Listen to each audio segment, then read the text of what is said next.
Doodlebud. We have a whole bunch of lovely pens on the desk, and today we're talking about this one, the new Majohn P139. It's got some nice features, of course. It is modeled after another Montblanc pen. We'll talk about that too. I've had this for a bit now, I think 3, maybe even 4 weeks, been using it.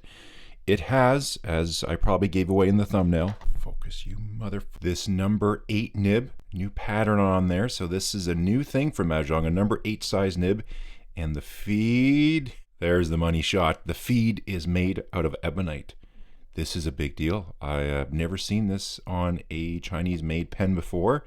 They seem to understand the fountain pen community is all about ebonite feeds. Let's talk more about the pen. This pen was very kindly provided to me by 365 Days Stationery. They run an Aliexpress store all about like fountain pen stuff.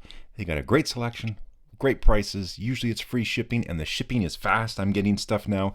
Before, when I'd order an Aliexpress, oh man, you could wait months. This is a lot. Sometimes it's like a week and a half that stuff comes in, a week and a half, 2 weeks. So very happy with that. So thanks to them for doing that. There'll be a link down there in the description. Also have some other good news. So if you saw a post, my phone went kaboom, and yeah, the screen was nuts. Anyways, I'm recording on it again. I put a new screen in, so that's a nice thing. The P stands for piston because this is a piston filler 139.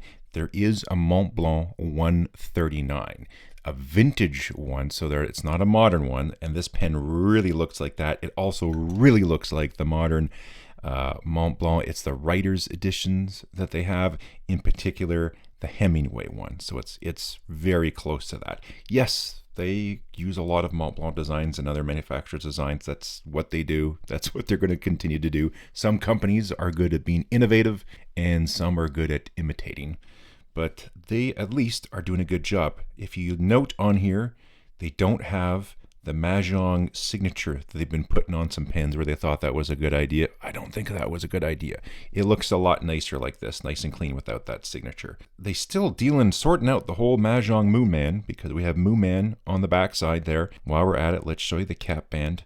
Everything's really nice. No burrs, nothing. The plating, I've definitely seen an increase in quality in just the overall parts and manufacturing. There's 2 colors. There's an orange one. It looks nice. It just looked kind of dull, just like it's not quite there. I don't know. Maybe in person it's better. And then obviously this nice white sparkly one looks pretty cool. We got these little ribs here on the back. That's to do with the piston knob. That's featured on the Montblanc trim ring, little, coney type end. And then you pop off. Oh, by the way, I wish they improved this. This is more turns than I would have liked, but whatever. 1, 2.5 turns. I think on their P136, which I really liked the build of that pen, but the posting was bad. It was so annoying to me.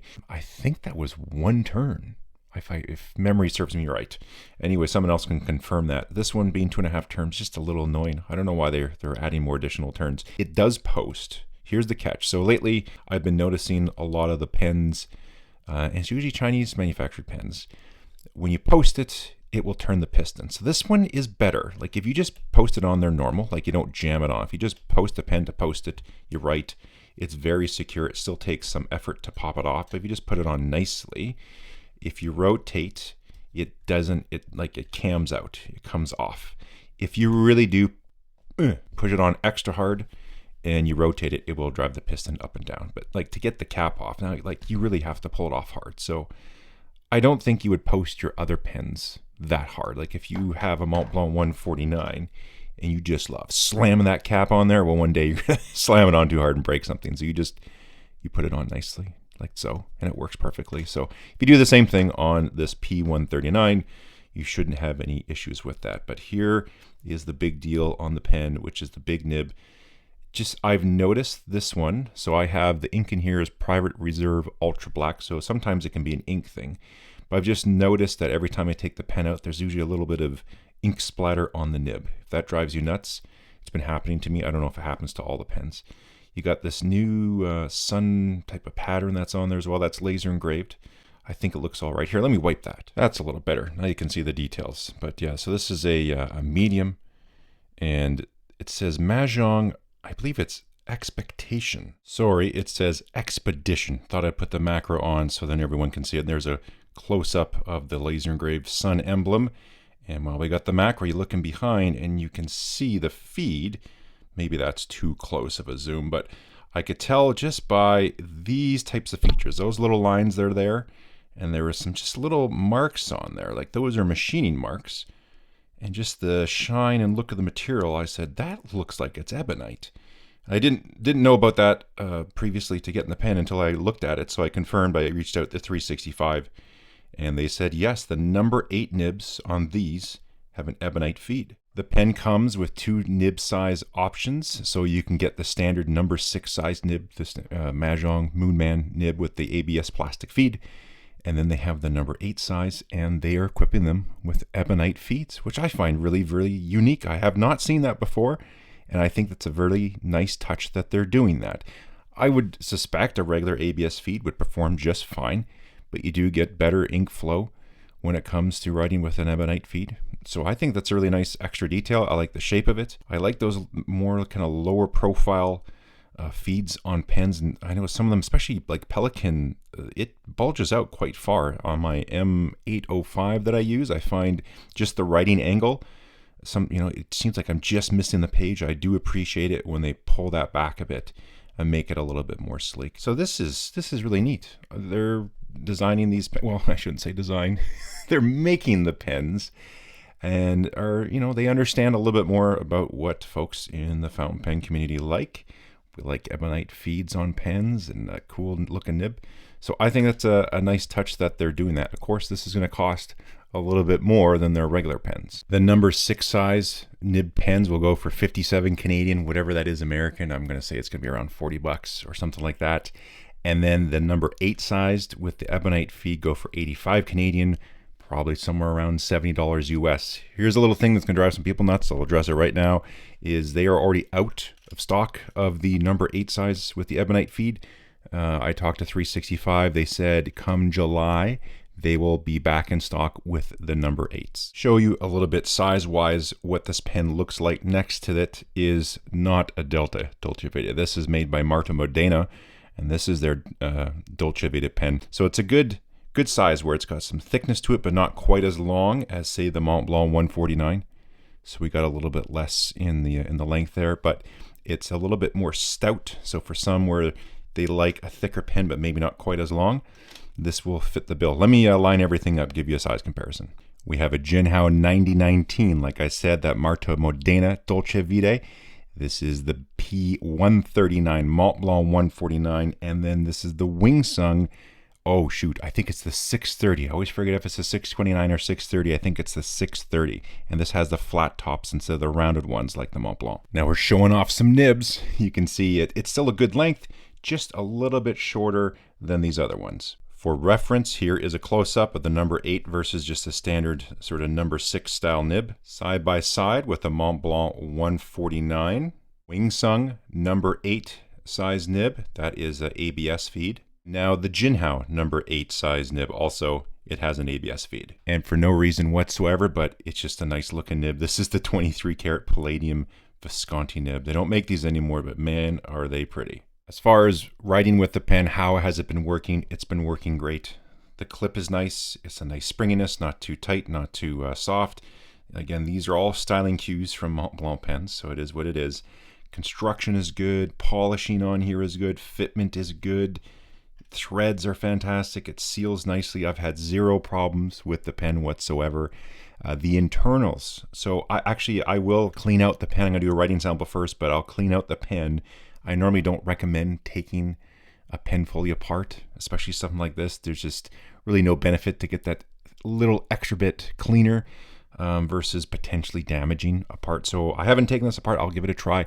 But the piston mechanism, it's full metal. So if you click on the link for the 365 day stationery store, there's all sorts of pictures they include, and they do show just the piston unit all on its own outside of the pen, all the parts. Full metal parts, which is quite unique. And so this pen has a nice little weight to it. So let's give you the weights right now.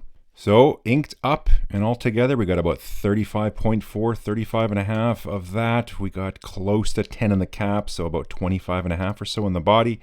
So nice weight, not over the top. If you like a little bit more weight, you just post it and then you got that extra weight. And the cap is an overly heavy, so I don't find it really backweights the pen too much. It's yeah, it's just nice and thick. It's comfortable. Obviously, if thick pens aren't for you, you might not like this one. How thick is the pen? Main body, we're getting what, 15.8, almost 16 millimeters. The top of the section, just below the threads, we're right around 13 millimeters. There's a slight little taper, not too much. We're dropping about 0.8, so it's about a millimeter taper. So it's a thicker grip, and I enjoy that, but other folks might not. Let's give you the other dimensions.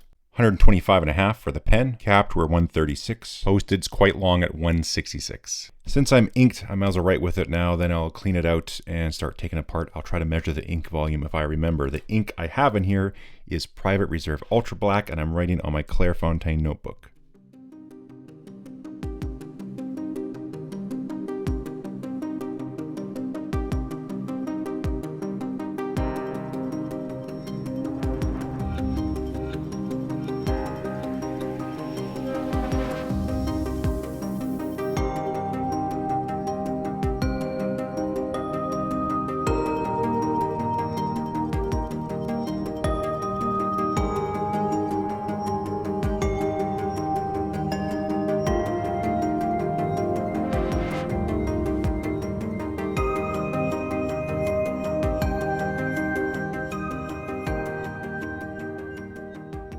I hope you could tell from the writing sample, it writes quite nicely. Juicy, as I showed you, that is part and parcel to do with the ebonite feed, but it's also tuned properly. Does it flex? This is not a flex nib. This is pushing harder than you really should. You shouldn't do that on a regular basis, but you can get a little bit of line variation on your characters if you like as well. Like I said, I should probably plan ahead, but this was just standard pressure here when I did the printing. I did the Azure Noir that I just like to write. It's an ink color and I just like to write it. I put pressure on the downstrokes. So you can see here on the Z and some of the other characters, you get a little more flare. Then I just did Sunset, that's pushing, getting a little flex out of the downstroke. And that is, regular pressure right there. The nib is nice and smooth. The tine alignment was good. The gapping was good. Alignment onto the feed and everything was good, but there is a slight little flaw in this one. I haven't seen it before, so it's not that it's rotated incorrectly on the feed.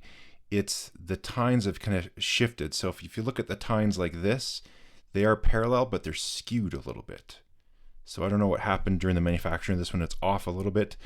It doesn't super impact the writing. But because it is skewed a touch, they're like this, that bottom edge, it just catches a little bit more than if they were properly like that. So they are parallel to each other, but they're sort of rotated a little bit, if that makes sense. I might take time to adjust that if I want to. It doesn't really bother me too much, but I notice it just a hair. I have de-inked the pen, so it's flushed out. I have good news. I have bad news. Bad news first, I won't be able to fully take out the internals. As you can see here, as I pull back the piston knob, there's obviously some special way that they put this in there. It looks like there's a specialty tool that goes down in there. I don't have that specialty tool, so I can't remove it. Wait just a second. I looked around. I have this little Asvine tool. I notice it's got this on it, and I just tried this, and we can actually go on there and remove the piston assembly. Now, I don't recommend you do this. They have a specialty tool, obviously, because you don't really need to get into these pens to disassemble them. There is a higher likelihood that you will do something bad than that you will do something good. But I'll just do it like so. Here you can see the whole assembly. It's sort of like a lead screw that's in there. That is all brass construction as well. So it's a very well built pen. You can feel the difference of the, how the parts go together. If you have a plastic nut and bolt, they can be nice and smooth and go together really well. If you have metal nuts and bolts, they feel different than the plastic ones. So yeah, this costs more money to do. Machine all this stuff out instead of just an injection molded units. So this costs more money to manufacture and all that kind of stuff. So that's where part of the cost goes. That's a nice touch. You only usually see this in very expensive pens. If you unscrew this all the way so you can see that metal screw that's on there, and everything goes together. It's done very well. There's not really any burrs on it. The machining's quite nice, good quality. Everything goes together really, really well. How you're going to position all this stuff, well, I don't know. I just turned the knob a whole bunch.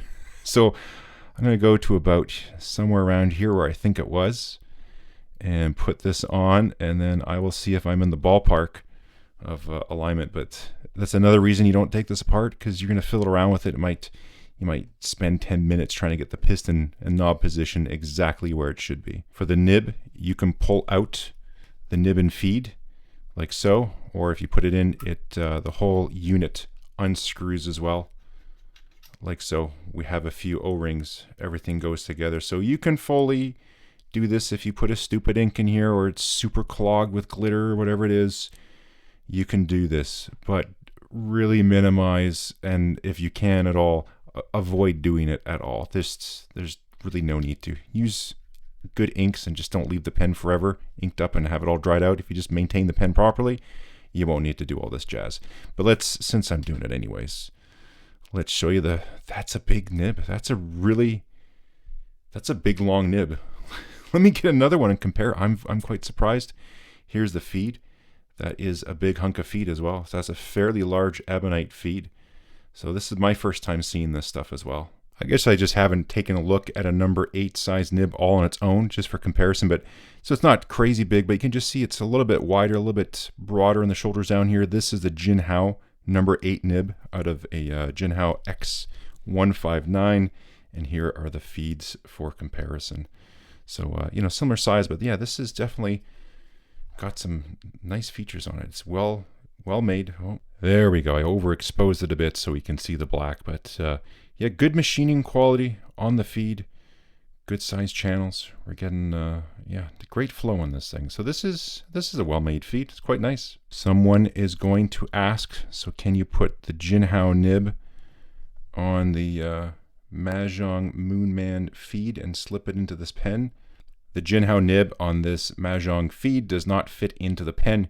You can see we're getting a little bit of gap there on the back versus the proper fit with the Majohn nib. One final size comparison, that is a Bach number 6 nib and feed, and this is the number 8 Majohn nib and feed. Another reason not to take this apart, there's a flat spot on here, and so this is machined to fit that. We have flats on the inside. So you have to put the knob on, screw it down a bit because the screw in here is quite long, and you have to screw this down to whereabouts you think it should be, and then screw this on. But because we have flats, they have to line up just in the right spot. So it is quite sensitive to where you do it, and then double check it that when you fully tighten it down, you have the piston sufficiently far back in the pen. So as you can see here, I missed it, so I have to take this out again and just play around exactly with this position. Maybe somewhere around here, you go to put it in, it's not going to line up because now the flats aren't aligned, so it's going to be quite sensitive to getting everything just right. There's going to be fine tuning in the knob and alignment. So yeah, this is going to take a few minutes. I think maybe I have it there. Okay, there we go, got it. So that's how you're going to have to do it if you so choose to fully disassemble this pen. Again, don't recommend it. Put a dab of silicone grease on there. That way you service the pen, maybe even on here if you want, but I think you're okay. Threads and everything looks good. How this fits in here, it looks like everything bottoms out nicely, so you shouldn't have a risk of over tightening this and snapping threads. But again, be careful if you take this apart. Again, don't do it anyways. The pen went back together all nicely. Let's just do a quick ink volume test while we're at it. Hit that button, and I'm just going to use water as I just finished cleaning out the pen. How much did we gain? Let's see here. So about 1.5 milliliters. So final thoughts on this Majohn P139. It's a really well made pen. As far as the materials, I can just feel it's quite good. Polish is good. Pen feels very solid overall. The piston motion is quite solid, as you can see, because it's all metal construction. We got the number 8 size nib. We have an ebonite feed. That's quite unique on this. We got an ink window, which is good. And yes, I know it's not their design, but they at least executed it well for a very decent price, I think. To get a number 8 size nib, metal component piston filler, ebonite feed, on any pen, you know, steel nib is still quite a bit more than this. And so the construction is good. My only gripe, as I showed you, is just the number of turns to take the cap off. I don't know why they went for like 2.5 there. That would be nice if they did a little bit fewer. Other than that, it is very, very well built. I was impressed kind of right away. An alternative to the P136 is this Wingsung. Again, I think it's a 630. Very similar overall size and style and dimensions. I'll be coming up with the full review of this very soon. It's one rotation to take the cap off, so that's kind of nice. This pen though, like the body is injection molded, this is turned, so right away manufacturing costs go up. This one does feel more solid, just it is thicker, thicker wall thickness and whatnot as well. But this does come with a number 8 size nib, ABS feed, piston fill, some brass components, not full brass components. But I think the price of the 139 is reasonable, considering it is more expensive to make and there are more premium materials in here. So that's all I got for now. I want to thank once again 365 Day Stationery for providing this pen for review. I know for the folks who want the number 8, you got to wait a little bit. That's going to be annoying. Just put something in your calendar, July, check their store. I'll see about even making a post when they are back in stock. Love to hear your thoughts on this one. My thoughts are pretty favorable, that's for sure. And do that down there in the comments. Since you're using your fingers or your mouse and you're clicking, click the thumbs up, click the subscribe. Until then, we'll catch you next time.